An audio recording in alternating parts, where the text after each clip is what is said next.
pitch. Let's go. Golden broom, sweep that show. From the chalked up lines to the roaring stands, every dugout story living in our hands. Cody calls the count, Chris breaks down the play, talking dirt and glory every single day. The golden broom, we're sweeping through the season. Every swing, every slide, every reason. On Villains Media, we bring the fire and the laughter. Proud college baseball backers, the golden broom. Yeah, we're sweeping ever after.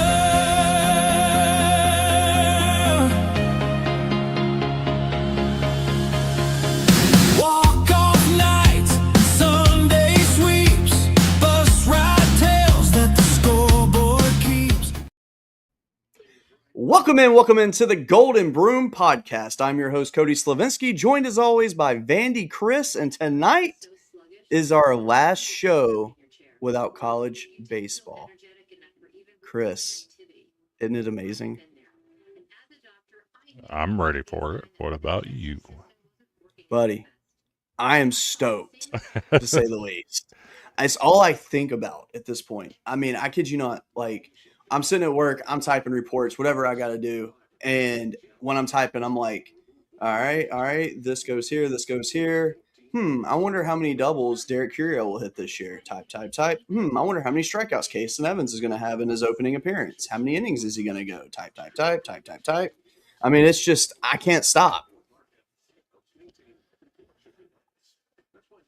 It's a big undertaking at this point of the year.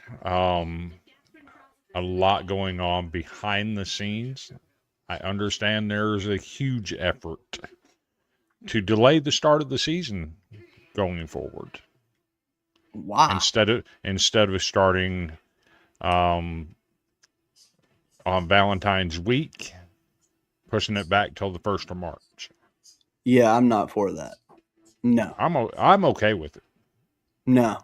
When Mentally, I can't do that. But when you listen to Eric Bockett talk about it, they have, I think he said they have like 20 home games in March or in February. And then in April they have 10. Yeah. Make it make sense. I mean, at the end of the day, I mean, if the northern teams want to, push off their season a little bit and just take a reduced amount of games, do it. But at the end of the day, in order for everything to work out the way that it does, you have to start it at this time. And let's be real, nothing says love like college baseball. Dude, you just made it creepy. No, I'm serious. It is what it is. No, think about it. College baseball it's passion, man. I mean, like, look, I love every college sport. I do. I love football, but I will never watch any sport the way that I watch college baseball. I don't miss a game. I love watching the game. I bet you would. No. Give me a scenario where I would miss a game. SEC teams start adding UFC as a team sport. Nah. I don't watch MMA like I used to. I lost my love for it. When my fighters left, I was like, I just don't like it like I used to. And I used to be heavily involved in it. And now I'm like, You wouldn't watch LSU in a UFC fight against Vanderbilt? I mean, that would be very fun, but I wouldn't miss a baseball game for it. Because we would kick those nerds' butts. Okay. You ain't beat us Who you enough. got? You haven't Who beat you us in guys gonna anything beat yet us? this year. I know, and that's going to change. I promise you. When? In Nashville in a couple weeks. Okay. I heard that story too. Hey, I'm just saying, like, I'm feeling it. This is going to be a good year, and my only fear for my Tigers this year is the fact that I know how good they are, and that leads me to a part of my brain saying they could let me down. And at the end of the day, though, let's be real. Unless they win a national championship this year, it's a letdown. Because if you're coming off a championship, obviously you expect to win another championship the year after. So in 23, when we came into 24 and didn't win it in 24, that stung. And I'm not going to say LSU had the team that could have done it, but had we beat North Carolina and gone to the Supers, we would have probably won our Super. Who's to But say what would have happened? but who in their right mind is going to think LSU is going to be better the following year without Paul Schemes? Nobody. It's fair. That's very fair. And I mean, and that's kind of the situation we're going into now is the fact that, you know, we lose Kate Anderson, we lose Anthony Hyanson, and plug that in, please. And now It's a different team. it is. But the one advantage that is there is the fact that the guys that are going to be stepping up are guys that have proven experience. So Casey Evans, obviously, you saw what he did last year. He was great. You have, let's see, let's see. You got Cooper Williams, who is a good lefty that also proved himself, had a very good ERA, was almost unhittable last year. I don't know if he's going to be a starter or not. Like that one, I You think you he will be. you always use that term unhittable again when it refers to your pitchers. But when other pitchers have better ERAs, you critique them and complain about how many innings they pitch. I'm sorry, but if you threw 19 innings last year, I'm not putting you on my Golden Spikes list. I'm Simple as just that. saying. I I'm just mean, saying. hold on a second. I'm going to freeze for a second, but hold on. In his innings, he was unhittable. That's fair, but who did he pitch against? Most of his action came in the SEC. Okay. So again, who did he pitch against? Look it up. I want to know. I want you to sell me on this guy. And if you can, shout out to you. I don't believe it'll happen, but I want you to sell me on him.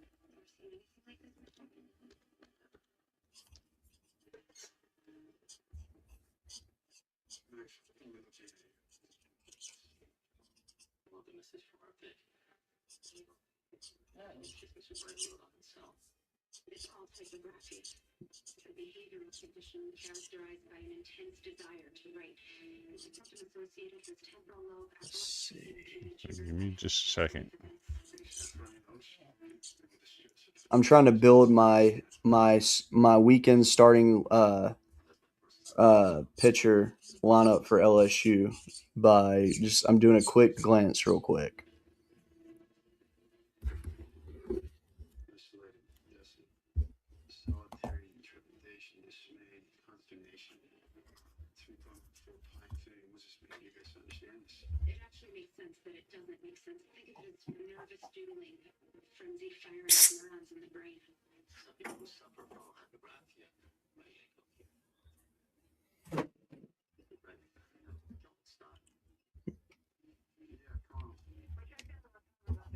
Okay. I have my weekend starting rotation now. All right. Friday night. I'm gonna say that one should be obvious. Case and Evans. Okay. Saturday, give me Schmitty, William Schmidt. Why not? Sunday, Cooper Williams. That being said, if I'm wrong there, give me Cooper Moore, the transfer from Kansas. So I think it's going to be those four your starters. And there's one key piece that everybody forgets about for LSU and their pitching. Gavin Guidry is back, healthier than ever, sharp as ever. He has been pretty much unhittable in the fall. He's a dog. and he's ready to go. Also, Schmitty had 11 Ks the other day in his outing. On the ground, Leah. On my side of the bed. Thank you. If you're wondering, my kiddo will not go to sleep. She's been awake for a while, and so now she's using a notepad to write down messages to me. So I just told her to go to my room and lay down, and I'll let my wife deal with it when she walks in there. So that'll be fun. No, you're not. Go to bed. All right. But yeah, so sell me on this kid, Chris. I want to know your argument of why. Because if you can sell me on it, I'll add him. Trying to find his game logs.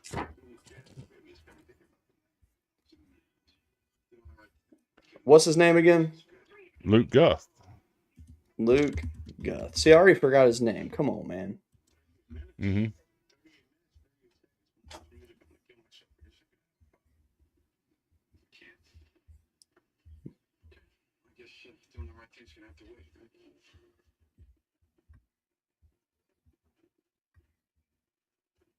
Okay, that's weird that they don't have his game log on there. They usually put that on the site.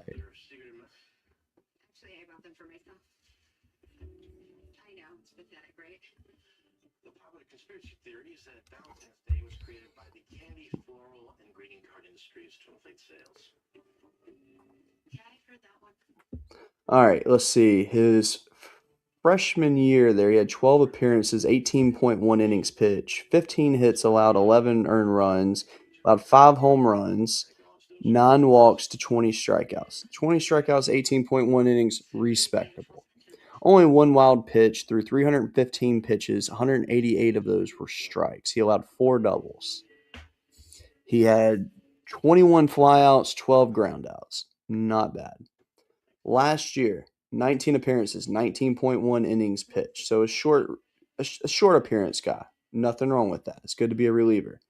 9 hits allowed, 3 runs, 2 earned, 7 walks, 22 strikeouts. So 22 strikeouts, 19 innings. That is an improvement from the year before. Slight improvement, but it is an improvement, so that is good. Threw 4 wild pitches, a balk, hit batter. He faced 74 batters. He had 16 flyouts, 18 groundouts through 299 pitches. 187 were for strikes. 1 less strike thrown, but through 16 less pitches. Not bad. Career 5-2, 3.11 ERA. 31 hits and 37.2 innings, 24 hits, 42 strikeouts. That's not a bad stat line. And obviously, he did something with his pitch to go from allowing 5 home runs to no home runs. So that is respectable. In his 1 attempt, he was successful, so he has a perfect fielding percentage. That being said, there was 3 stolen bases allowed on him last year. Unacceptable. No, I'm kidding. So, not bad. He did not allow an earned run in 18 of his 19 appearances in 2025. A solid. He held opponents scoreless in all but 2 appearances. I mean, that's solid. He finished the season with a .93 ERA, a 4-0 record as a starter. He finished the season on a 6.1 scoreless inning streak, and he only allowed 9 hits and 2 earned runs on the season. And another thing to add, though, 10% of the batters he faced, he walked. So 1 in 10. Not bad. I don't think that's Golden Spike's watch list worthy yet. But see, here's the thing about that list, and we can pull it up shortly. For me, when I see that list, I take no stock in it because it's not going to be accurate. Is there a good chance that the winner of it is listed on there? Sure. But it's not always guaranteed. He's not. Well, I know he's not on there. I'll tell you today who the winner is going to be. Who? Cam Kozul. I mean, I think that's a very fair prediction. It really is. I want to look at his stats from last year, actually.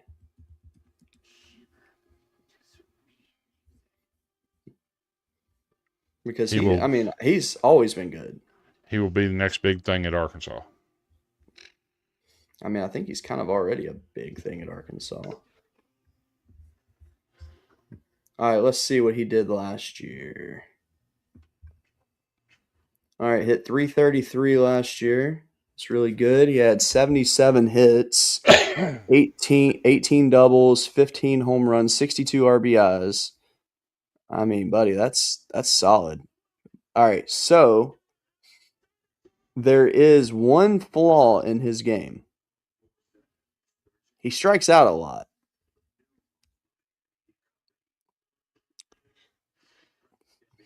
Fair. 53 strikeouts last year, which I mean is not. I mean, don't get me wrong. That 53 is not a terrible number, but it's not great. Now that being said, though, his previous season at Vanderbilt, he hit 284, had 42 hits.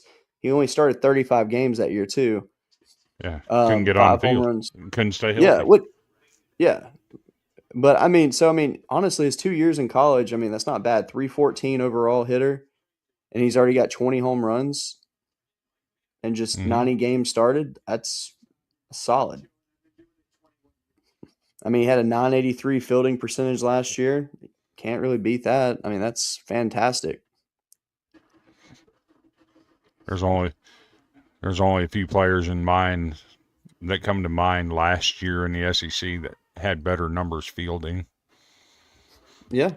Jonathan Bastine's one of them. Yeah. Unfortunately, he's gone. Stephen Milam's another one of them. He's not gone. Bastine is gone, but so is the weak bat that he carried. Yeah. Yeah, because I mean, last year, that's what you and I were yelling about. You know, like Vastine and Milam were like right there on par with each other. They had literally the same statistics. And all the media and they outlets kept pumping Justin LeBron. And don't get me wrong, LeBron is good, but my coworker, he makes too many errors right now. So me and my coworker were talking about that today, and we were talking about like who do you think's the greatest player in Bama baseball history, and he wasn't saying like LeBron was or anything like that. Like he's like like me, we wanted to look statistically and see who it was. And I mean, Dave Magadan, you could say easily is the greatest in the history of Bama for what he did because he had one of the greatest offensive seasons in the history of the game. And but LeBron does not rank really in any of the career stats, which he hadn't played enough though to even get to that number. So, but I mean, I think the difference is it's like LeBron, what he brings to the field for Alabama. Like, I think he's more looked at for his potential versus what he's actually putting out there. Yeah. And I mean, because don't get me wrong, I mean, he's very athletic, he's very talented. Yeah. And I mean, and look, and don't get me wrong, like, I think Justin LeBron's one of the best players in college baseball, easily. I think he's going to be great in the pros. But I also know that he was not the best shortstop in the SEC or even America last year. He was not. Nope. Because at the end of the day, if I'm looking at who's my best shortstop, I'm not really looking at your bat very much. I'm looking at your glove. And last year, Vastine and Milam were your two best shortstops. It was a 1A, 1B. And honestly, it was a 1A, 1AA because they were so close. I mean, you can make arguments for both in that one, which, damn it, now I want to look up their stats to compare them again. You know who I'm excited to see? Brody. Riker Waite.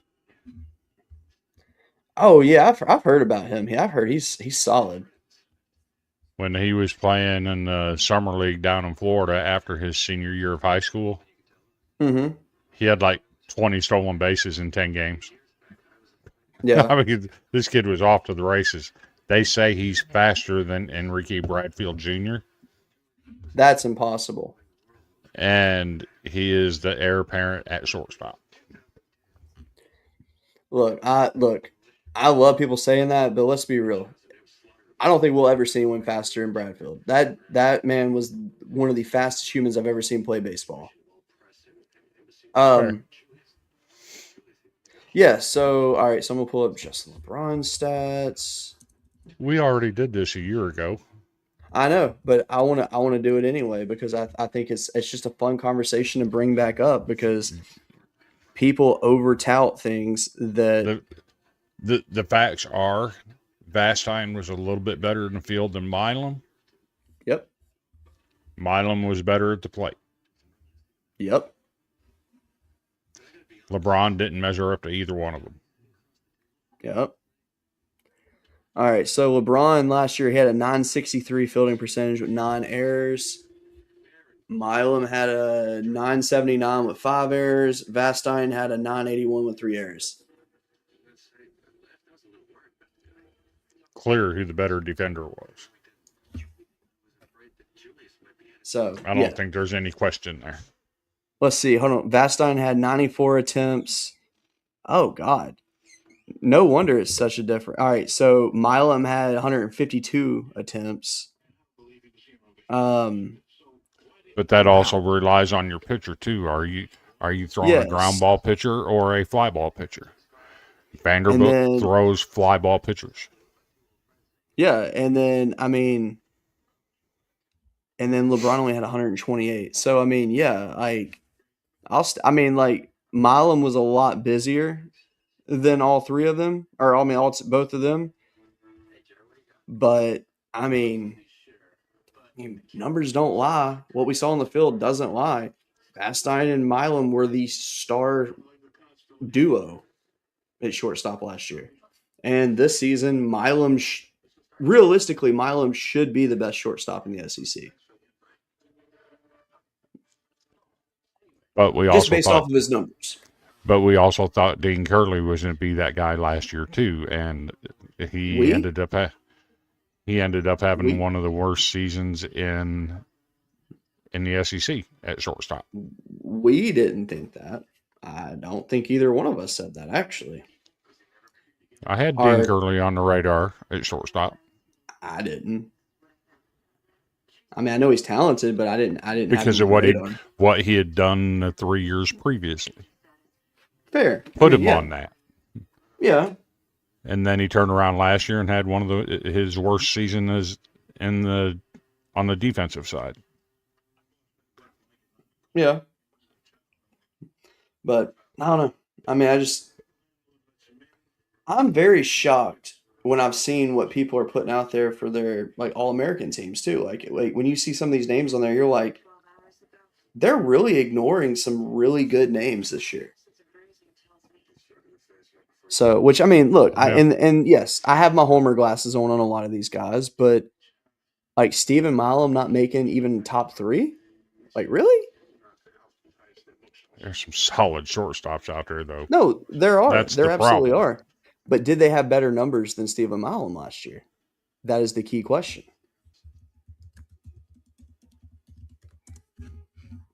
So let's look at first team. All right. Bring your own up.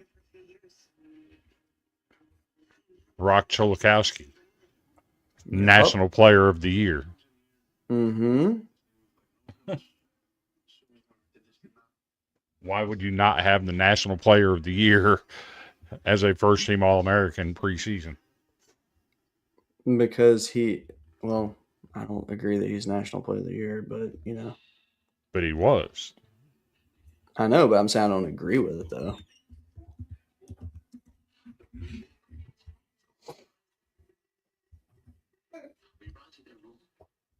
Why is his...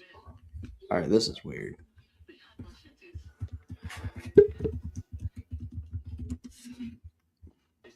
All right, let's see here.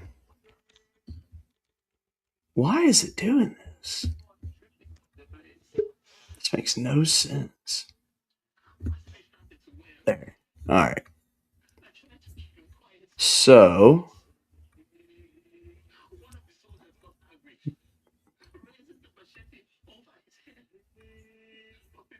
All right, so last year, Mr. Cholosky he hit 353, great season, 89 hits, 23 home runs. Like, can't even argue that. That being said, 7 errors at shortstop. 2024, he had 14 errors. He has a career 957 fielding percentage in his 2 years at UCLA. Next.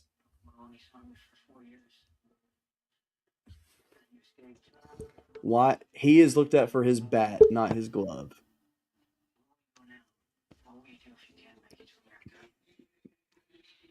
That's fair. That being said, I will say this though: Chris Rembert, Ace Reese, tip of the cap, deserve it. They're fantastic. Never argue that. Sorry, Cheyenne's Pia next to me right now. Let's see. I'm not sold on Tyler Bell. I know you're not. I knew that was gonna be the one you pointed out instantly. I do believe Brody Johnston or the kid from Florida, Braden Lawson, should have been in that spot. Okay. Now I will say this: Brady Ballinger at first base. I'm all for it. That dude's a stud. The fact that he stayed at Kansas it speaks more about his character than anything. I respect that because that dude could have gotten paid. Well, in baseball terms, paid. So where I argue though is obviously the outfield. Drew Burris, stud, cool, leave him there. AJ Gracia, tons of talent. Don't get me wrong, but You're looking at it with biased eyes, though. am I though? Please, for the love of God, find me a statistic that proves me wrong on this. And you can't say, well, he had more home runs. Because not every player is a power hitter. Was confirmed KIA in an airstrike.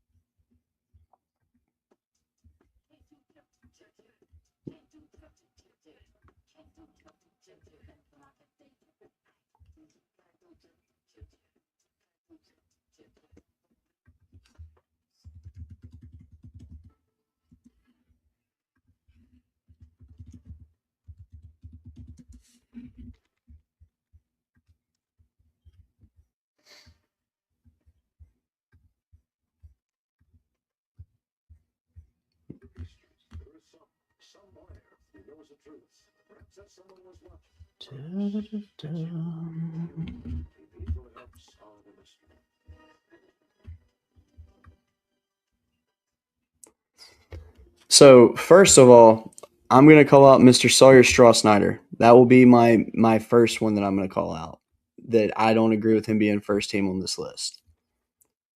And I think it's fair to say that. Okay, so first of all, my boy Derek Curiel, who, by the way, let's point this out, he has made an appearance on this show before. Even if it was a split second, he still made an appearance on our show. He had 0 errors last year in the outfield. He played in 68 games. LSU played 68 games.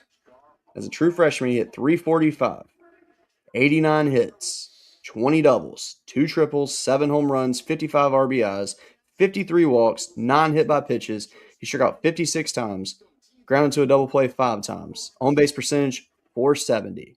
Okay? And like I said, perfect fielding percentage. AJ Gracia hit 299 on the year last year. He had, let's see. Oh, I hate how this works.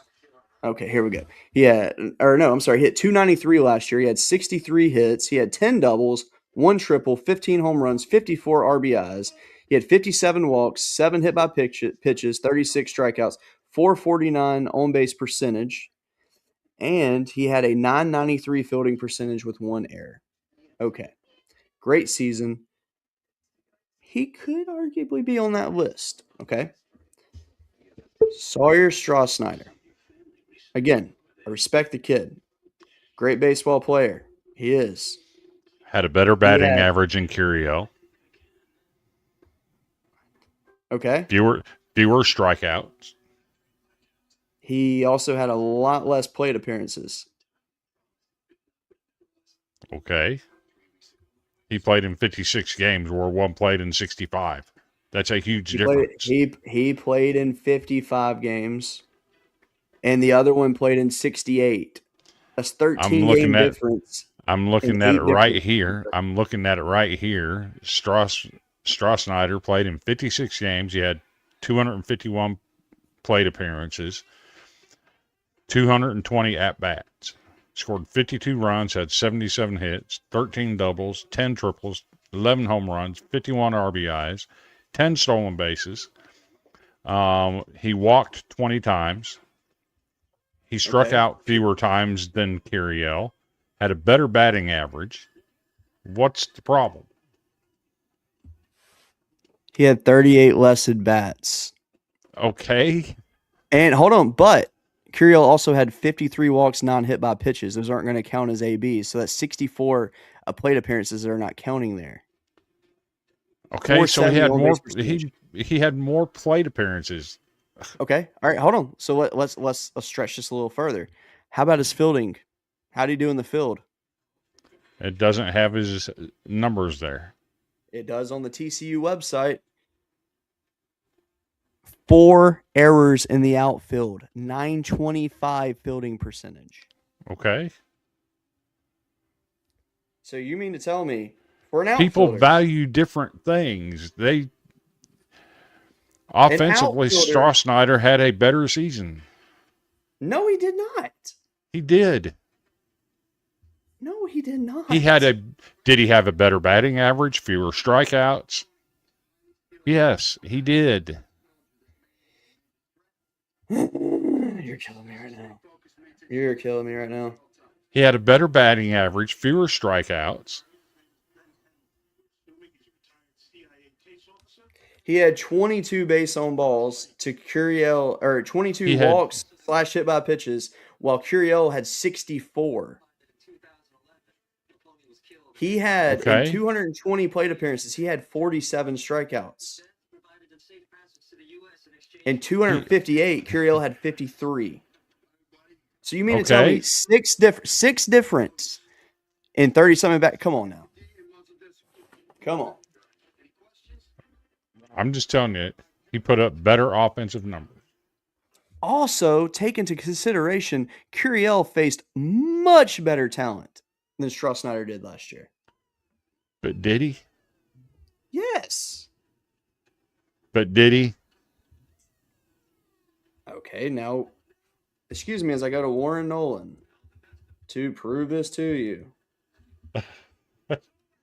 Excuse me as I get to the strength of schedule page.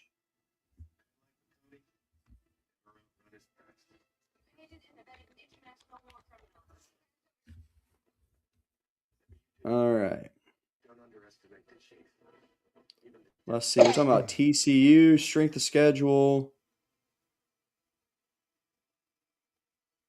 Let's see. 22 to 20. So LSU was 22, TCU was 24.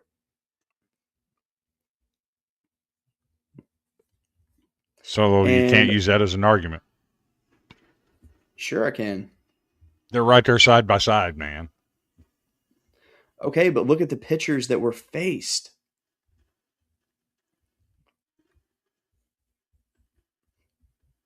I mean, like literally, he faced some of the best pitchers in the entire country and shined against them.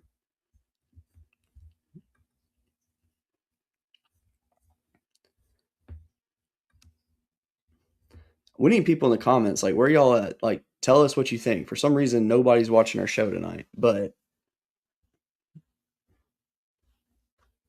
Like I don't see where there is a fair argument that states that Strossnyder is better than Curiel. That's not what they're saying. People who Yes. voted on this valued his performance more. And they're wrong. I would have voted Strossnyder. You're looking at it through biased eyes. I'm an unbiased individual here. You are going to vote an outfielder that had 4 errors over an outfielder that had 0 errors and offensively was much better. 64 He wasn't better walks. offensively. He wasn't better 64 offensively. walks. 64 Okay. walks. How many of those were intentional? Well, let's see. Of his 64 walks, 53 were true walks, 9 were hit by pitches, and none of them were intentional walks. Oh, so what you're not putting in there is something that LSU teaches is to lean out over the plate. That is something they teach at LSU. So, okay, That's so why take away the 9. that's why they're always in the top 10 nationally in hit by pitch. Okay. That's part of the game. They're not Better breaking any batting rules. average. Fewer strikeouts. No. He had a 420 on base percentage. Curiel had a 470 on base percentage. 50-point difference. Because of the walks. That's a huge component of offense. Okay. What don't you understand? That people valued Strossnyder more because of his offensive capability.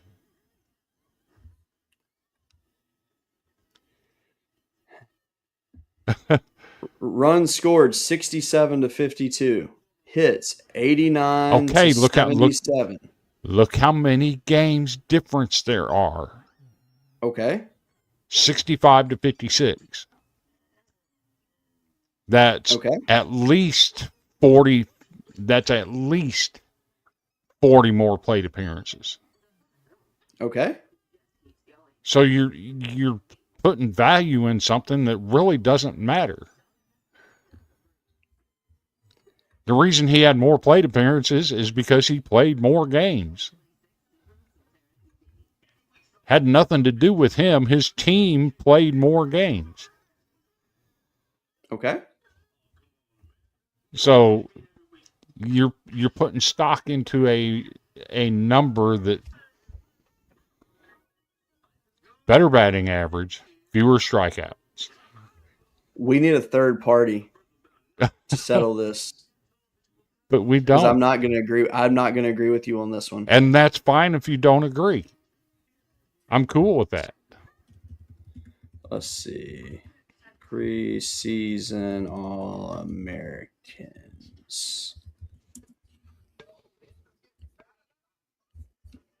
All right. Let's see. All right. Hey, look at this. Perfect game. Derek Curiel, first team. Sawyer Strossnyder Cool. also first team. What the hell? That's stupid. He does not deserve to be first team. Gracia deserves it over him. Let's see what D1 Baseball says.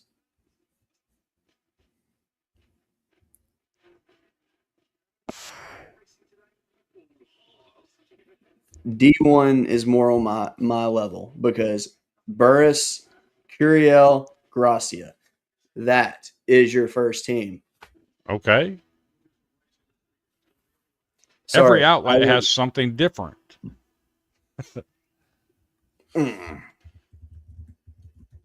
You're getting bent out of shape over something that really doesn't matter. Because stupidity bothers me. Okay, let's talk about stupidity. You're talking about all this junk about LSU. Congrats, you won a national championship, right? Congrats, Yeah. you got a bunch of players returning. Mm-hmm. You know what stupid is? What? The team that was the number 1 overall seed Mm-hmm. that won the SEC tournament Mm-hmm. that returns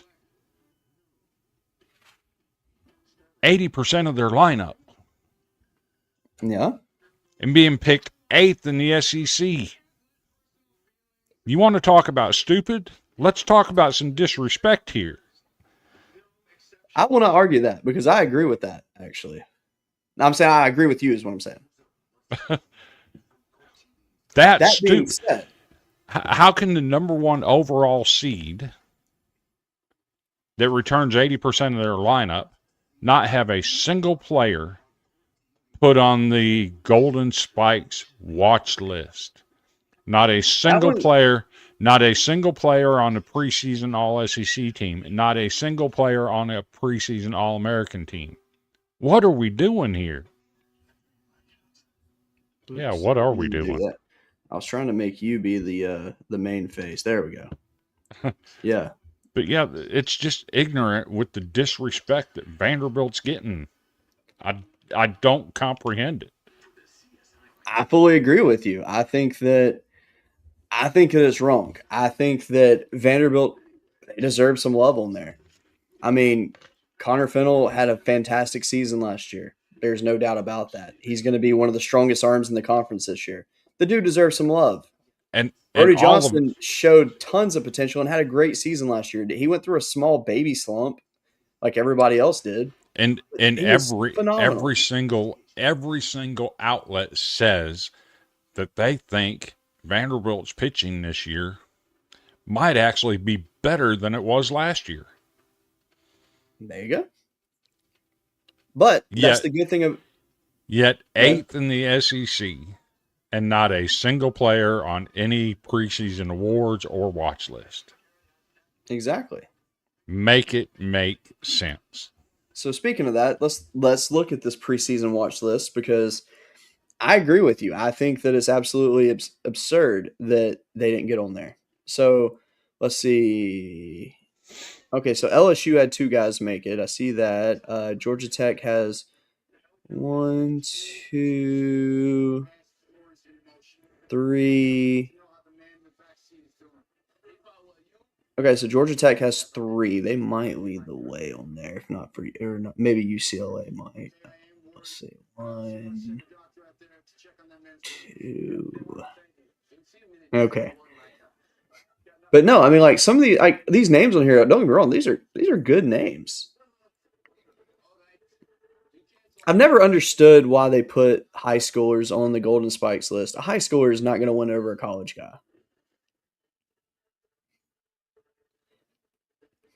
It's just not going to Here's happen. another one people need to watch out for: Dax Whitney.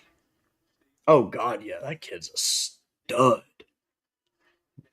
He went through his freshman year for me was like brutal in terms of he had to grow into his role so fast and took a lot of beating to get as strong as he did. Which I mean, he was great from the get-go, don't get me wrong.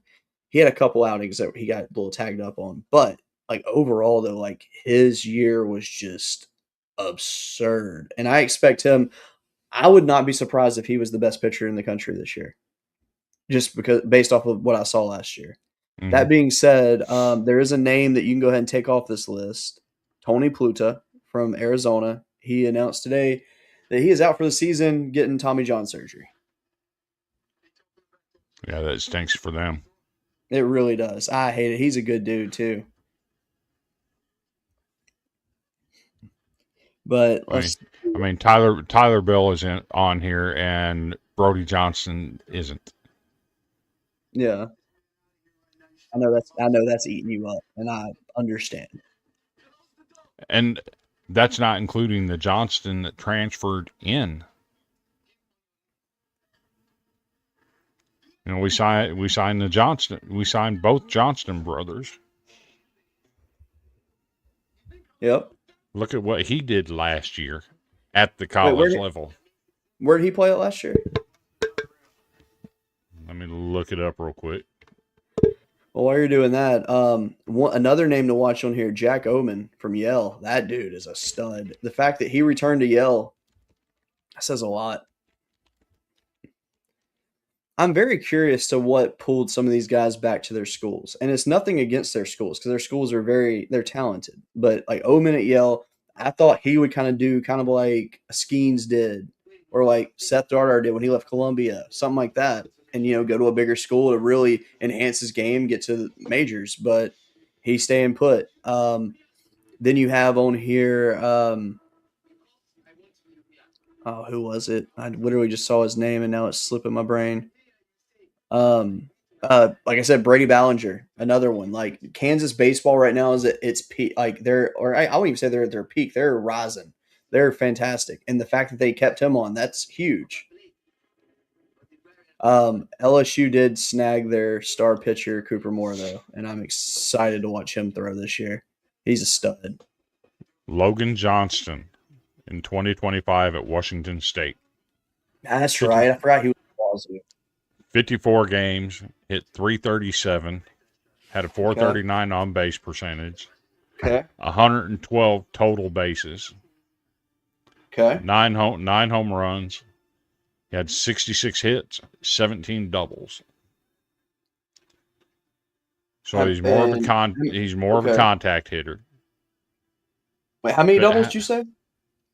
17. That's fantastic. But he only had one triple and 9 home runs. That's good though. What year is he? Let's see. He played a year at Gonzaga, another year at Gonzaga, and 2 years at Washington State. So he's a grad transfer. What's his career stats? Career stats in college, career 299 hitter. If you include his summer ball, he's a career 303 hitter, 399 on base percentage, 426 slugging. Dude. And what position? He's infielder. Okay. Do you think he's going to start? It's possible that he starts in center. Oh. Whoa. That's huge. I mean, in that case, I mean, the numbers you listed alone right there, I mean, that's fantastic. Does it say what his fielding percentage was, or have you left the page? For some reason, it's not putting it on here. Are you looking at Baseball Reference? Yeah. Yeah, they for some reason they don't put the collegiate stats, and I hate that more than anything.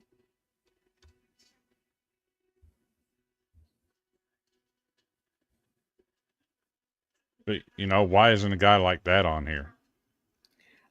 You know what? I fully agree on that.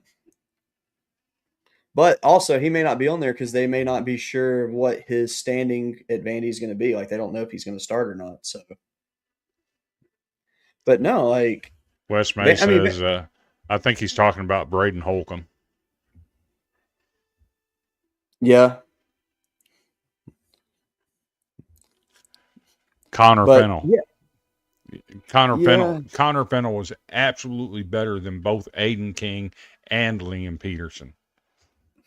So let me ask you this though. When it comes to pitchers this year, we talked about Dax Whitney being good. Liam Peterson's very good. He should be really good this year. Dylan Valantis was good out of the bullpen last year. Kason Evans was good out of the bullpen last year. Also good at starting when he had to. What do you think about Cameron Flukie? Leave him in the bullpen. He's a starter. He pitched more in relief in the postseason than he did as a starter. He did both. I mean, he was just a, hey, we need guys, so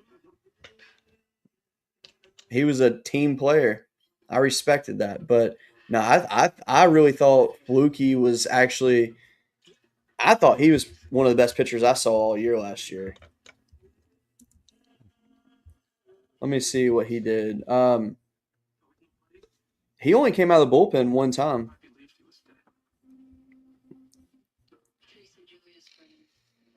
All right, so last year fluky. He went 7-2, had 18 appearances, 17 starts, one complete game, 101.2 innings pitched, 78 hits allowed. Had 118 strikeouts, allowed a batting average of 209. He allowed 6 home runs, 2 triples, 21 doubles. He only allowed 24 walks, which is really not bad. He hit 11 batters, had 8 wild pitches. That's your problem. He was only a sophomore last year, though. So I It's look at it still like this. it's still a problem to have that many wild pitches. No, that's fair. That is definitely fair. But here's something to look at too, though. I mean, freshman year 5.73 ERA, sophomore year 3.19.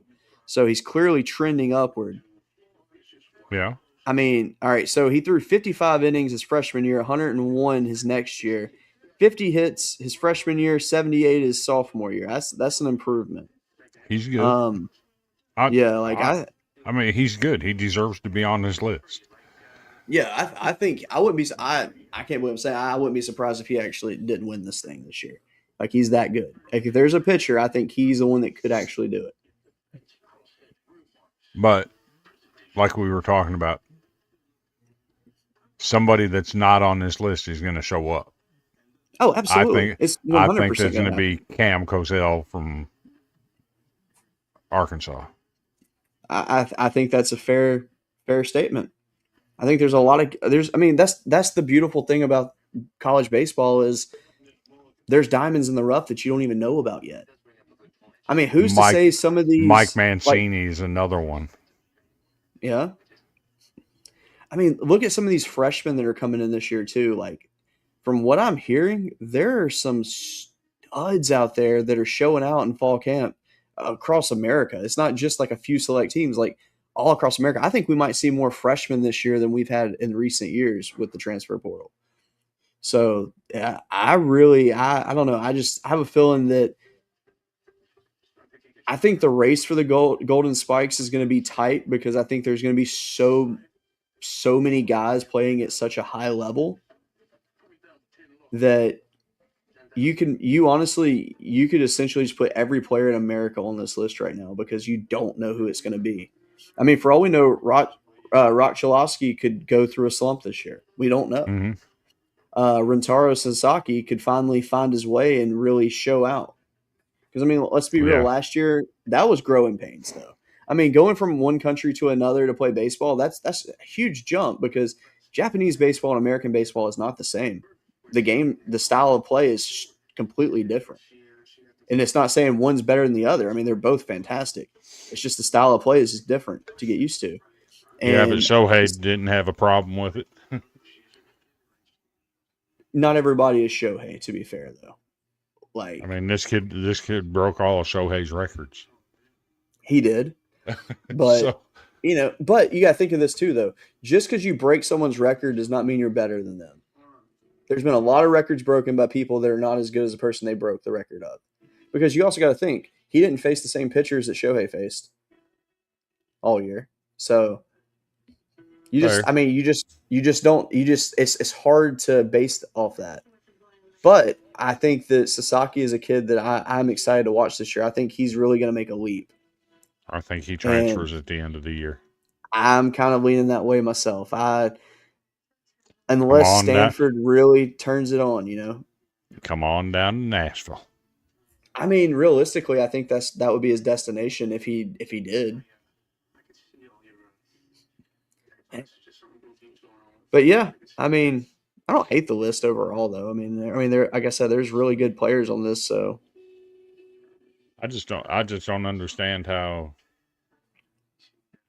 you can leave some guys off of here that got left off and put other guys that are on here. Like I said, yeah, Connor Fennell had much better numbers than both Aiden King and Liam Peterson. Yet King and Peterson are both on here, and Fennell's not. Yeah, and look, this is a fair point from Wes right here. I mean, Ohtani played 5 years professional before he came to America, so he was seasoned before he came over. So, like, true. But no, I like what Sasaki brings to the table. I think he's got some good potential. But yeah, I don't know. I think that it's going to be fun to watch. I mean, that being said, though, I mean, this weekend, obviously, not many teams are going to play against elite competition opening weekend. Usually, most teams are going to play just tune-up games per se. Vanderbilt's got a slate this weekend, though. That should be fun. Let's see. Let me look up the schedule real quick. See who we got going on this. All right. Yeah, we're playing in the Shriners in Arlington. Yeah, TCU Friday at 3. Texas Tech Saturday at 11 a.m. And then Sunday morning at 10:30, Oklahoma State. Jeez, that's a gauntlet. And then in 2 weeks, 27th through the 1st, we're at the Las Vegas College Classic with UC Irvine, Arizona, and Oregon. Whew. But Hey, that's a good there's a thing. series I might go to. What? March 6, 7, and 8. My Bison are coming to Nashville. Yeah, I think you need to go to that one. I think that'll be a fun one. Maybe you can meet some of the players or something and let them know that you're like their number one like co-fan kind of thing, since you're obviously not And that's swaying the from thing Vandy. with and that's the thing with North Dakota State that people don't look at. Their record is never good. That's I get that. But their schedule sucks. Their schedule is brutal. Let's Brutal. see. All right, so by looking at this weekend we will see 2 games featuring top 25 teams. Well, both teams be in the top 25. So obviously Vanderbilt TCU is the first one, and then the second one is Arizona and Oregon State. So that's solid right there. I like that a lot. And I'm actually planning on going to a game this weekend myself. I'm going to go see Samford play because they're playing at home this weekend. Since UAB will be on the road. So, like last year, to give an example,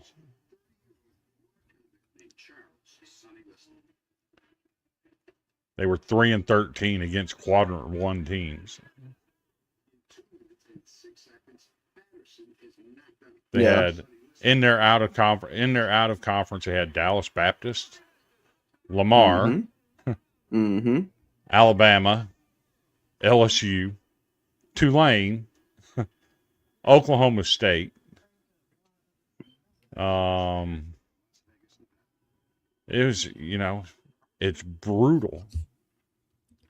And then the regional, they played Arkansas and Kansas. I mean, it's a brutal out of conference schedule for them. They started out the season.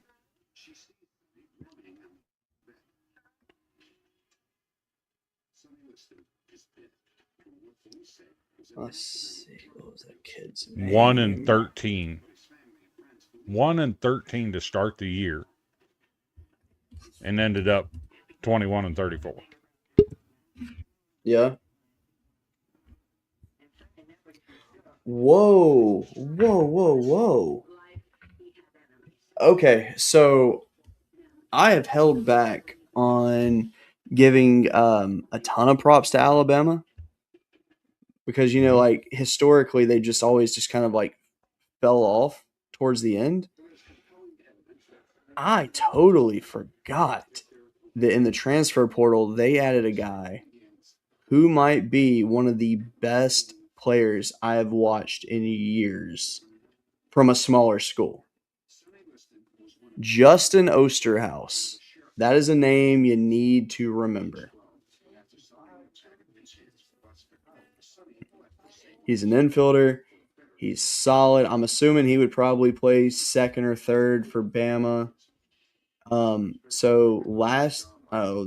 didn't put his full stats on there.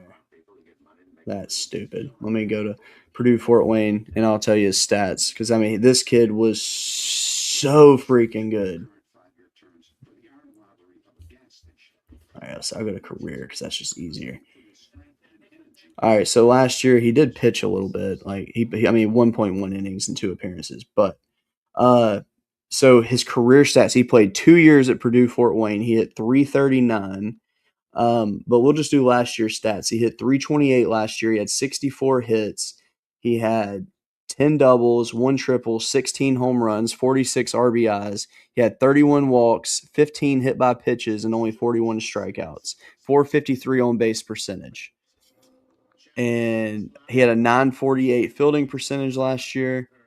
But look, when they played LSU last year, I watched this kid and I was in awe. Like, this kid is a stud. So it could have either been A, he just happened to see that where he was playing at and he wanted to show out and really play his best that day, or B, he really is just that damn good. And I'm thinking it's B because that kid was awesome. So the fact that he's at Bama, I totally forgot that that's where he ended up committing to. Man, he might make a difference this year for them. So I was just looking at North Dakota State's schedule. Much easier this year. Much easier. Well, that makes me happy. They only have 1 3-game set with a ranked opponent in the out of conference. Man. And that's in Nashville. Other than that, the only ranked game they have is against Virginia.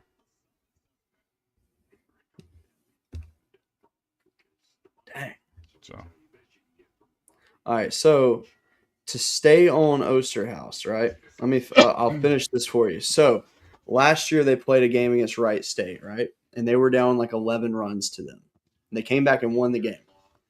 In this game, all right, Osterhouse, he entered the 9th inning and he threw a scoreless frame against them. Okay, so he recorded the win on the mound, but he also hit 4 home runs in that game, including the game-winning grand slam. So he had 17 total bases with 8 RBIs, and he went 5 for 6, and he had a stolen base. it was Wright State. Okay. Sure, they made the tournament, and they upset Vanderbilt in the second game. It was Wright State. He still hit 4 home runs in one game, including a grand slam, went 5 for 6 at the plate, had a stolen base, and threw a scoreless frame and recorded the win. Level of competition matters. I don't care if he's playing a local middle school team. You do that, that's pretty dang impressive. Level of competition matters. I mean, sure, but it's still very impressive. But no, that's a kid I'm going to keep my eye on this year. Not for the watch list or nothing like that, but just in general, like, respect to the kid. That being said, man, we need to talk some hoops. You sure about that? Oh, I'm sure we're getting smoked. I might embarrass you there, too. I doubt you'll embarrass me because I can't really be very embarrassed based off of like what we've been doing. Our one of our key players is out tonight, so I knew and honestly, I knew we were going to lose before that was announced, and we lost by 29 points. Yeah, on par. That being said, shout out Vandy. What the hell is up with you guys at the end of games? Well, tonight it wasn't very good. Let's put it that way. I know. Against Oklahoma, it's like, oh my gosh, you're going to make a miraculous comeback. And almost pulled it off at the end. And then tonight, boom, you pull it out. It should have been a lot worse than that, though. So, to talk about the women first. Sure. They finally got it right. Wait, hold on. Pause for a second. I didn't realize that Arizona went down last night. Yeah. Oh, my gosh. Shout out Kansas. Good job. All right, let's see. Let me see the women's rankings real quick. They I mean, finally that got it shouldn't even have right. been a dispute. I mean, LSU lost to Texas. And Vanderbilt should have been ahead of them the whole time. I mean, they beat LSU. I mean, that being said, like they're barely ahead of them. They're only ahead of them by 6 points in the voting. That's ridiculous. They should be more than that. That being said, LSU has South Carolina this weekend. That'll be that's a tough one right there. That'll be brutal for y'all. Or maybe it won't. You're not on their level. Just because you say that now, I think we're going to beat them. Why not? You're not on their level.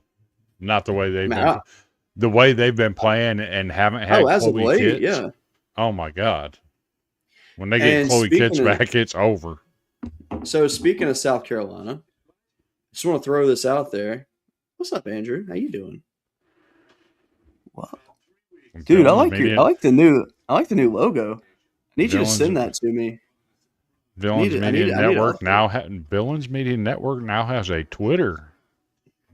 Yeah, I'm gonna need that new logo so I can put it on our stuff because, dude, that's sick. There we go. I like that a lot. Like a lot.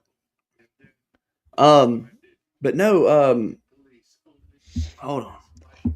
Speaking of women's basketball, there was something I wanted to ask you about on this. And especially speaking of South Carolina, Tennessee's coach just basically saying she got a team full of quitters. Who the hell says that? That's what she said. Like, look, I'm all right. I understand it. It sucks to get beat down. I get it. You don't throw your team under the bus like that. At least that's how I took it. Okay, that she threw him under the bus. So here's my take on that. She should have never been hired at Tennessee. Number one. Fair. Why they didn't hire Molly Miller is beyond me. Very fair. But you were calling for that hire originally. I remember that. But they made the hire. They had a decent year last year. Yeah. But you can't go get beat by 30 by UConn and turn around and lay a 43-point beat down egg like they did. You have to respond to getting beat by 30 somehow. And they didn't. Yeah, that was bad. But let's take that another direction. Also, I want to point out Molly Miller is my favorite coach in basketball. Oh, she's pretty. Without Shea Ralph, I'm with you 100%. There you go. How much of what happened on Sunday for Tennessee might have been related to an incident with a former Tennessee Lady Vols basketball player? I know nothing about that. Rakia Jackson. Okay. I've never heard of her. She played for the Lady Vols. Okay. She was dating an NFL football player for 3 years. Respect. It was very toxic from the word go. Okay. And that football player was arrested this weekend. Oh, for hurting her? It was pretty ugly. Wait, is he the one that was the former DB from Ohio State? No. Oh, okay. He's the linebacker that got drafted by the Atlanta Falcons, James Pierce Jr. Oh. Where did he play college at? That name sounds familiar. Tennessee. Oh, that's why I know his name. Okay. So, do you think any of what the Lady Vols went through might have been related to that? That there is a good their chance mind was elsewhere? But you would also think, too, that maybe they would use that as motivation to, win for her, per se. It's kind of a weird angle, but... It is. How does it affect somebody when a friend and former teammate... Wait, how recent did the accident happen? The incident happen versus the game? It happened on Saturday. Oh, so they would have just found out right before they played. Yeah. Oh, then yeah, I could see that one messing with their heads. Man, that's terrible. I don't want to I put an excuse on the table for them, but I it's mean something to think about. that's valid though. So I mean that's just sickening anyway. Like I don't like the idea of a Oh, man putting his hands on a woman. when you read the details, it was more than a hand. Really? He Did they say rear-ended her. oh, was there a reason behind it? She like cheat on him or something? She broke up with him, Oh, and he lost his jeez, ever-loving mind. Stalked her jeez. into a police station parking lot where he rear-ended What? her and then tried to flee the scene and hit a cop in the process. Now, was Well, he no. still on the Falcons at that point? Yeah. Well, actually, Oh, he didn't rear-end her. He tried to rear-end her and missed and came around and hit her head on. that's even worse. And then hit a cop in the process trying to flee. I wonder if he was like under the influence of anything when he did it. I don't know, but he bugged out for sure. I just don't see how a level-headed person can do that. Even emotionally, I don't see how someone can do that. Like even like without something in your system. Crazy. Oh my gosh. I really hope that she's okay. So I mean, have they released an update on her health? I haven't heard. I haven't looked into it the last day or two, but it's pretty gruesome what he did to her. And I just want, I'm not saying it did or it didn't. I just wonder if that might have affected them emotionally somehow. I mean, if I were in that situation, I was a player on that team, and I found out that former teammate, someone that I knew and respected, went through that, that would mess with me. Especially if I find out like right before my game. That's Yeah. gonna 100% mess with you. I mean, And I that's really not hope and pray she's okay. and that's not taking anything away from South Carolina because the way they're playing right now, No, yeah. I mean, honestly, South Carolina would have probably won the game regardless. yeah. But had that situation not popped up, it probably wouldn't have been as bad. So, But but there is an interesting situation brewing for the women. what? If LSU were to somehow upset South Carolina Mm-hmm. and Vanderbilt were to beat Texas, Okay. Vanderbilt and South Carolina would be tied for first place in the SEC, and Vanderbilt would be favored in every remaining game. So what you are saying is you are a LSU fan on Valentine's Day. Respect. I don't think LSU's going to beat them, but Have faith, my friend. That's all I can tell you. I mean, hey, to be fair, the team that beat South Carolina this year was Texas. LSU beat Texas this year. That shows that everybody's in the same realm of talent. It just depends on who's hot that day. And the way South Carolina's been playing, I mean, they're going to be a tough beat. But yeah, the way, and they've been doing this without their two best players. yeah. So I don't know, man. I mean, I like LSU's chances against South Carolina more than I like Vanderbilt's against Texas, if I'm being honest. Because isn't Vandy, Texas on the road? It's in Nashville, I think. Oh, okay. Well, then that makes me feel a little bit better then. Either way, that's still. If Vanderbilt and LSU both win, that will be insane. It would be wild. But let's talk national. All right. There's a big debate going on right now. Okay. Michaela Blake's, Sarah Strong, or give me just a second. I had having a brain fart here.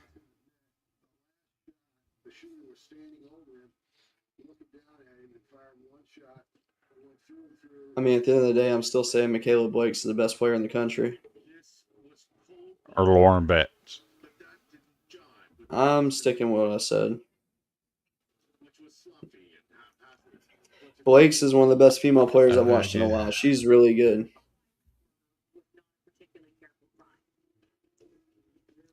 There's a strong argument for Sarah Strong. Sure. My take is Sarah Strong don't face the competition that Michaela Blake faces. Okay, so there you go. I mean, I think you're right. Like Blake's faces the best talent in the country consistently. And how many bad games has Blake's had this year? One that I know of, but she's got 8 30-point plus games. Exactly. Now, of that one bad game though, did she still have double-digit points? Yes. There you go. Everybody gets a pass for a bad game. What about freshman of the year? That's your other girl on your team. Does that not have to go to Aubrey Galvan? I think so. She went off for 30 last night against Oklahoma, who That was a was a top good 10 win. team. That was a very good win, by the way. I actually watched a few minutes of that. It was closer than it should have been.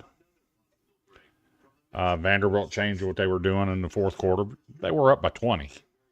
Yeah. So they started milking the clock. Yeah. And their style of play changed, and it let Oklahoma climb back into it a little bit. Fair. But I mean that score it told you enough. Yeah. No, I thought that was a very, very good win for them. They should be proud of that one. Heck, I'm just kind of wondering though, like how the season's going to end up because I mean, the SEC is strong this year, like stronger than usual. And women? Usually it's like two teams. Yeah, it's like usually just two teams that are sticking out in the SEC. Now it's like 5. But we put 11 teams in tournament last year. I understand that, but I'm saying that, like in terms of like elite level talent, though, I feel like there's more teams this year.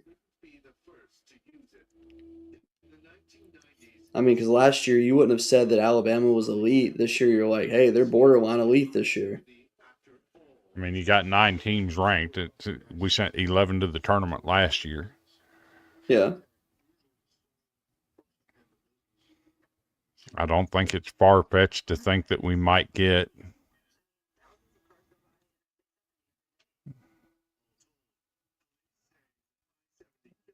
$10 in the tournament. Yeah. I think Georgia's done enough to get in. Oh yeah, for sure. They're 19-5, 5-5 in the SEC, middle of the pack. Yeah. But I don't think Florida and Missouri are getting in. 16-10 No. and 15-11. No, they're not in. I mean, it's going to be South Carolina, Texas, Vandy, LSU, Oklahoma, Alabama. You still got who else? Tennessee up there Oh yeah, Tennessee. I sitting forgot they fourth in existed. they're 7-2 in the SEC. Yeah, so I mean, that's awesome. Ole Miss. What's Arkansas's women's team like this year?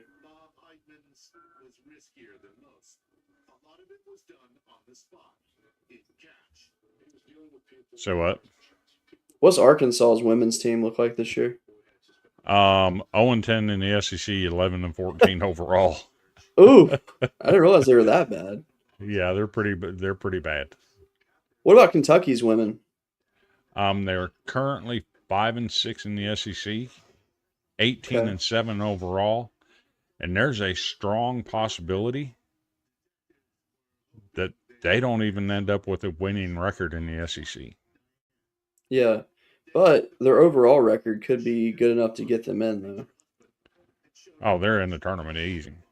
Yeah, so So currently they're 5-6 in the SEC. Their next game's Texas A&M. They should win that. That puts them at 6-6.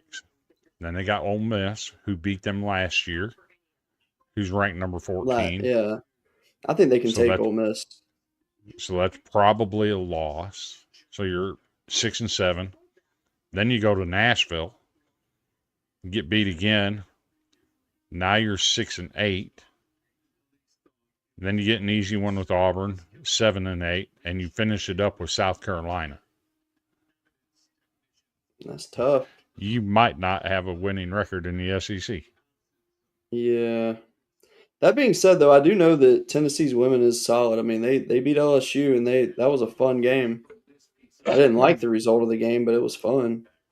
Yeah. Dang. So In that in the case, men's, I will say this: the way Florida's playing in the men's right now, hard beat. they may be the team to beat in the SEC. I won't argue that one. I think that. I mean, honestly, they got a chance to do something special. Kentucky somehow pulled another one out of the hat against Tennessee again. I don't think they're the number 2 team in the SEC at all. But that's where their record puts them.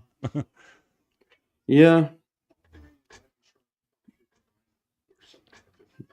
Let me look at it real quick.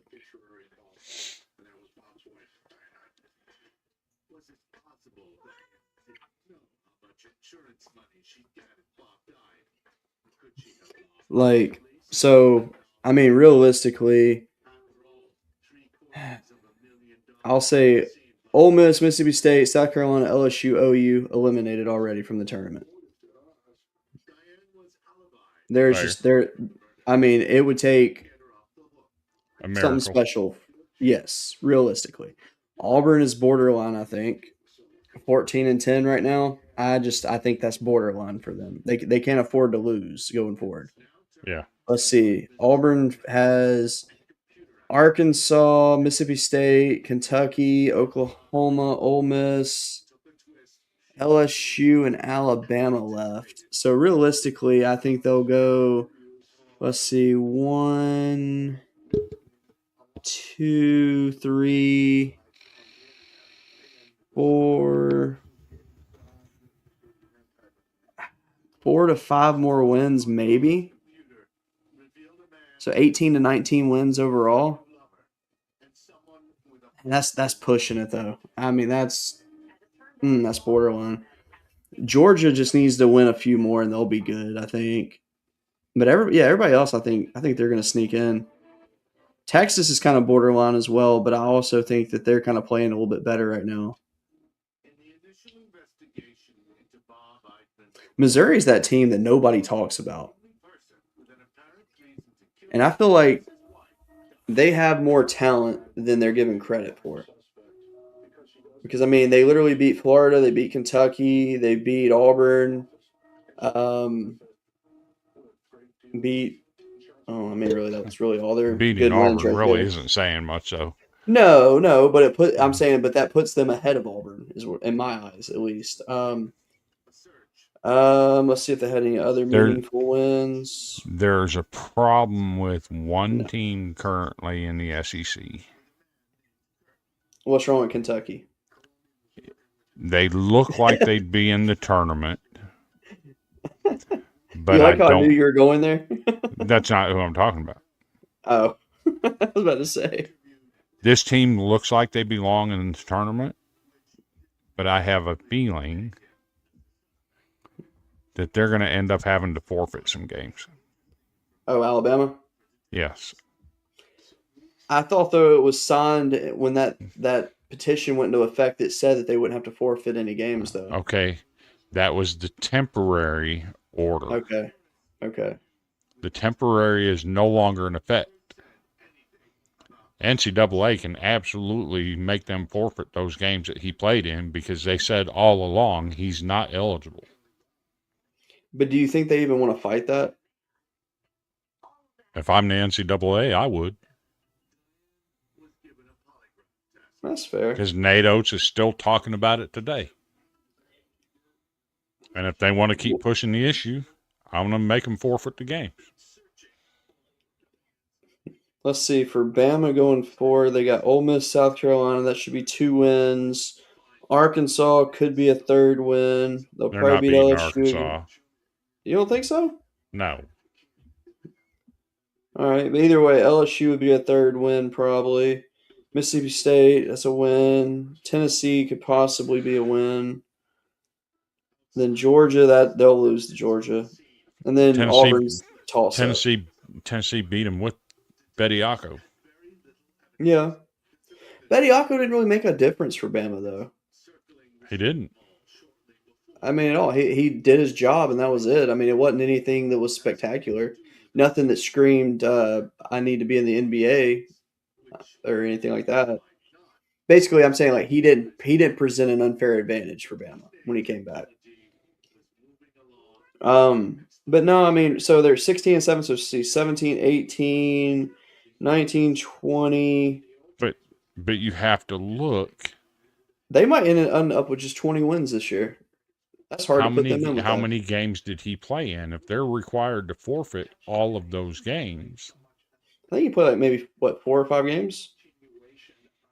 Let's see. He played against Tennessee. He played against Texas. That's 2 losses.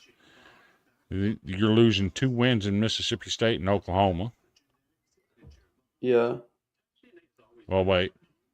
I got No, off he there. didn't play that far back, did he? He played I don't against think he played. Tennessee. Tennessee was You're his first losing- game. That's right.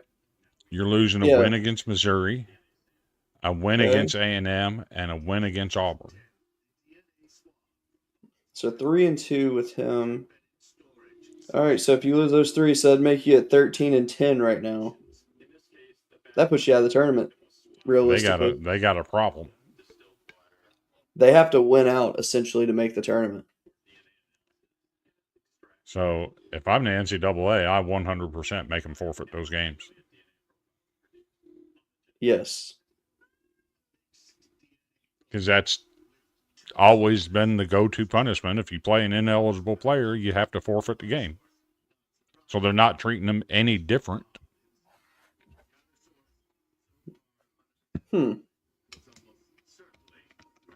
Now, that's interesting.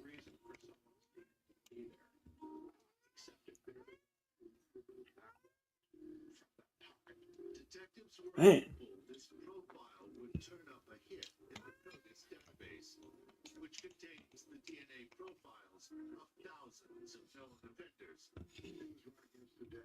I do have a sleeper for the NCAA tournament, though. Who? Those Wildcats wearing the blue and cream Okay. from Villanova. Okay. Now tell me why. Currently sitting 3rd in the Big East behind UConn and St. John's. Okay. And every 5 or 6 years, Villanova goes on that run in the tournament. They're about due for another run, and they're quietly sitting there, lurking. Yeah.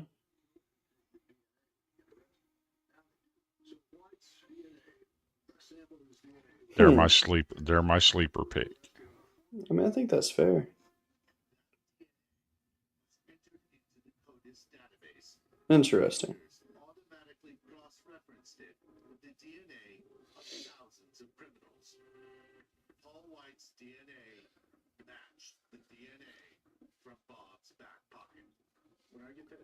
Paul White's DNA matched the DNA from Bob's back pocket?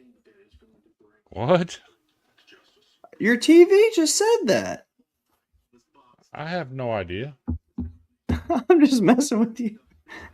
It got quiet, so I started listening. You can barely hear it. I have no idea what it's saying. Is she watching Investigation Discovery right now, or is she watching Dateline? She watches all this true crime stuff. Of course. I mean, Cheyenne does the same. I mean, I watch it too. But I ain't she gonna lie, leaves the TV running 24/7, and in the middle of the night, I'm waking up and she's got it on some um, Wicked Women. Oh yeah, I've seen that. Yeah. You ever tell her just like to not get any ideas? It's like Wicked Women, women with knives. Do you ever just look and be like, any knives in here? She's always watching this murder, death, kill stuff. Well, she's just letting you know. Stay good. She gonna stab you in that shoulder. Yeah. You may not feel it though. I still got feeling in it. It's just, it's a work in progress. Absolutely. Absolutely. Looking into some massage therapy on my neck and shoulder now that when I was doing my physical therapy, the therapist started massaging the neck and shoulder a little bit. I bet that And felt good too, didn't it? The arm, when she was doing it, after Yeah. she massaged it that night, the arm would just start twitching randomly. Oh, interesting. That's it's a good. like- I think that's a good sign, though. I think that's a good sign. Last night I used the heating pad on it and went to bed last night, and it started twitching on me again. Dang. And Wait, even- how much can you lift right now? Oh, I'm not on any weight restrictions. But I'm saying, like, have you tested it? I'm putting 25 pounds over my head. Okay. That's It good. don't feel good. It don't feel good, I'm but sure. I'm doing it. No, that's good that you're able to do that much though right now. So probably rushing it a little bit. Oh, I'm sure But- you are. Even while we've been sitting here on the show, it started twitching on me. I'm like trying to move around a little bit. Dang. Oh, I was gonna ask you, what's the weather like up there right now? Currently, Or what's it 61, been like the last couple of days? Has it been warm up there? Yeah, currently 61 degrees. Expecting rain tomorrow. Okay. Yeah, I saw up in like Pennsylvania, it's still like 5 degrees up there. And then here it was like 77 yesterday afternoon. I was like, all right, let's go. Yeah, Yeah, if I get some 77-degree weather and can watch some baseball this weekend, that'd be great. Which I need to check the weather and see what it's going to do. Because I'm going to be mad. Yeah, if I have to miss a game because of rain or something, oof.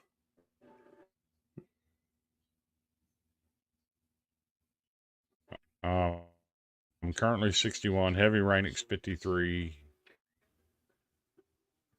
62, 55, 59.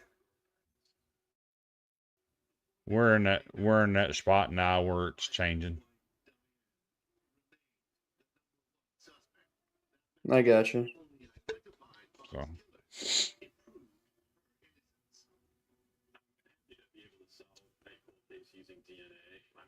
but I suppose we talked about all we can talk about.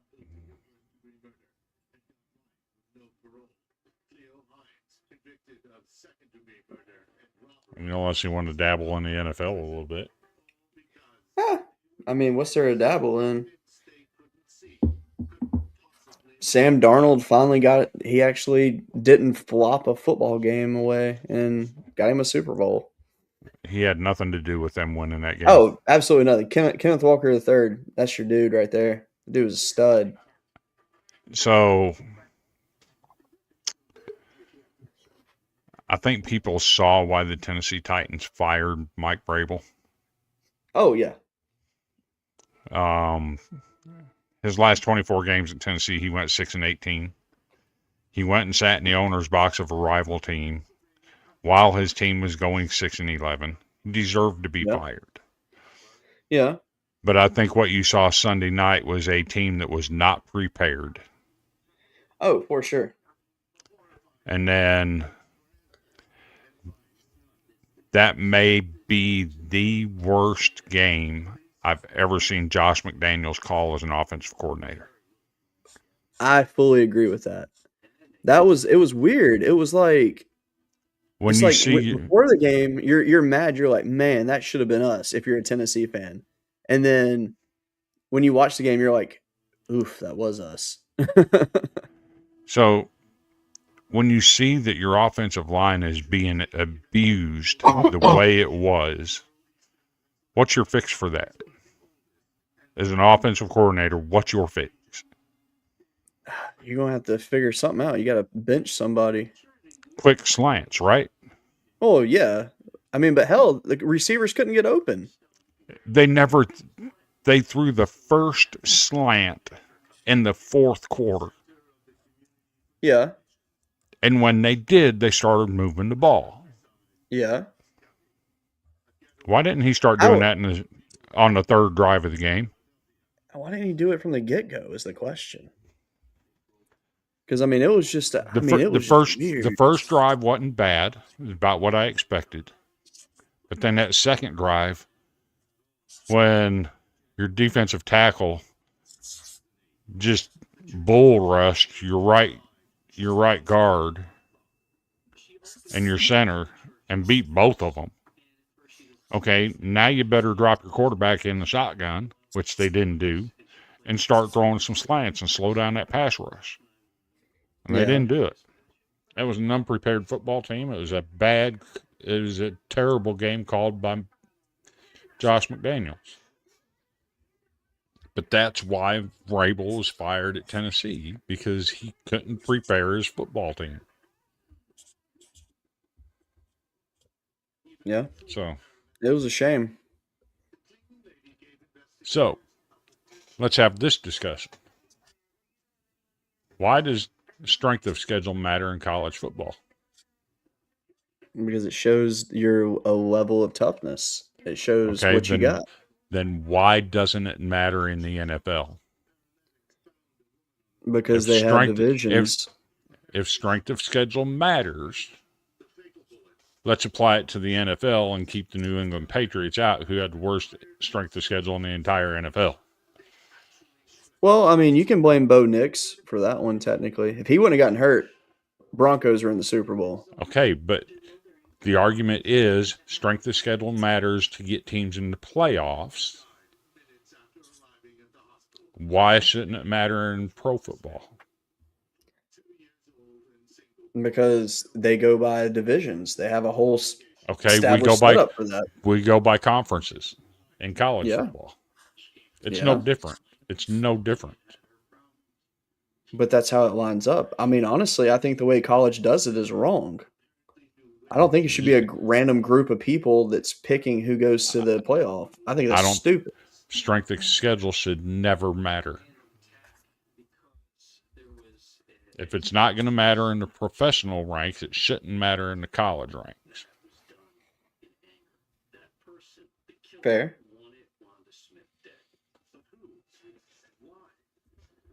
That's my take. I mean, I think that's fair. Because if strength of schedule matters, then the Patriots shouldn't have been in the playoffs. But there's just no way that the NFL would ever change their system, though. Not like that, anyway. Then why did college change it? Because college is completely different. College has 100-plus teams. NFL has, 32 teams? Okay. They still changed it and made it a metric. Fair. Before 2000, it never existed. Yeah. Yeah, it just is what it is. That's my argument. Strength of schedule should not matter in college. If you're not going to apply it in the professional ranks, it shouldn't matter in the collegiate ranks. I got you. All right. So tonight, to close this show, we're going to do something different. We're going to give our final thoughts, and then I'm going to ask you a question after you give your final thoughts. And that's how we're going to end it. So go ahead and do your final thoughts. Final thoughts. Gentlemen, hear me out. Your mental health matters. Amen. If you need somebody to talk to, My message box is open 24/7. I'll message you, I'll talk to you, whatever.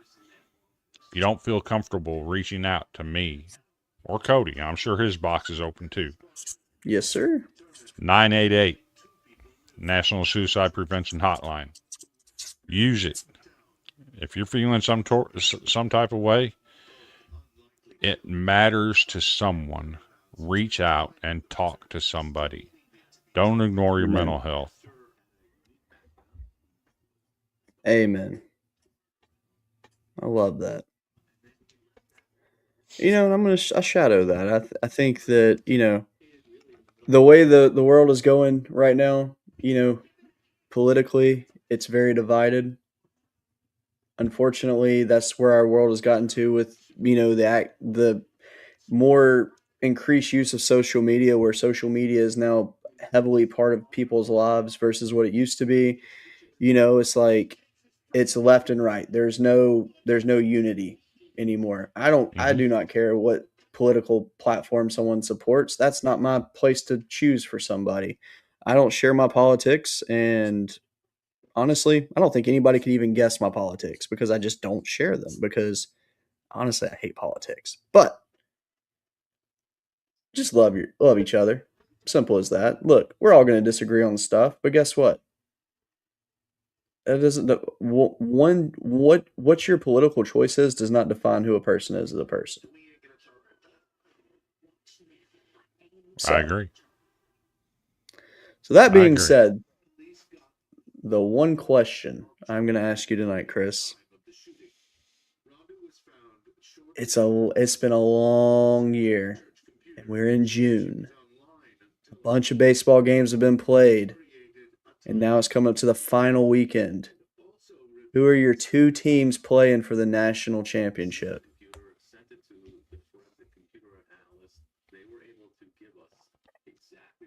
Arkansas. Okay.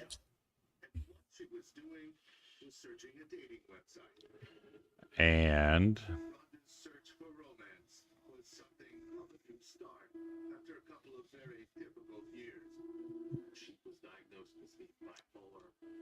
She got help for that, but it set her back, and it was a debilitating mental illness for her that she fortunately found the church, found the community that welcomed her. no, change that. Actually gave her Okay. assistance both financially and also emotionally.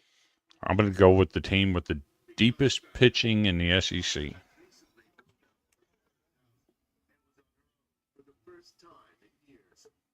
The Auburn Tigers. Ooh. Against She got up during church services and she wanted to thank Holy Methodist Congregation for what they had done for her and how much it meant to her. And I do not hate that pick at all, by the way. That's a great pick. Oregon State. Whoa. So who is your national champion? The Beavers. Whoa. Process of elimination and figuring out that it could be somebody with All right. And yes, that does not look like my that does not reflect my preseason rankings. And nor should it. But I'm picking Oregon State to win it all, beating Auburn Tigers 2-1 in the finals. Wow. I'm speechless with your pick because I really like that pick a lot. Wow. Auburn's got the deepest pitching in the SEC. I mean that's fair. I mean they are stacked. They absolutely are. Because I've done way too much thinking on this, and I think for me, I'm going a little bit different than you. Obviously, we know one of my teams. Obviously, I'm taking LSU in it because I'm feeling it. I am. My other team is also from the South. In the state of Georgia, I'm putting Georgia Tech in the Natty this year. And I don't have to say who I got winning it. Obviously, you know, I'm going LSU to win it. But interesting. I am blown away with your pick, by the way. That is wild. Lean Like, up, lean that's up. very good. Lean forward a little bit, right there. That's good. Why'd you take my picture? Huh? Why'd you take my picture? Whatever conversation you started, she would take down 3 garden paths Actually, and then make a right turn. let me try that again. All right. Okay. Good. No, I got it. Okay, good. For what? Hmm? I'm going to do something. Okay. That's gonna be fun. But yeah, if Oregon State wins it all this year, I would not be surprised actually, because their pitching is solid, and they get some good bats. Dang, I like that a lot. Well, that being said, thank you guys for watching tonight. We didn't have as many viewers as normal, but I know everybody's busy, so it's all good. I'm sure people will catch it once this is over. That being said, enjoy opening day this weekend. Have a good rest of your week, and we will see you next Tuesday at 8:30 Central. We hope y'all have the best night of your entire life. And that being said, here's the outro.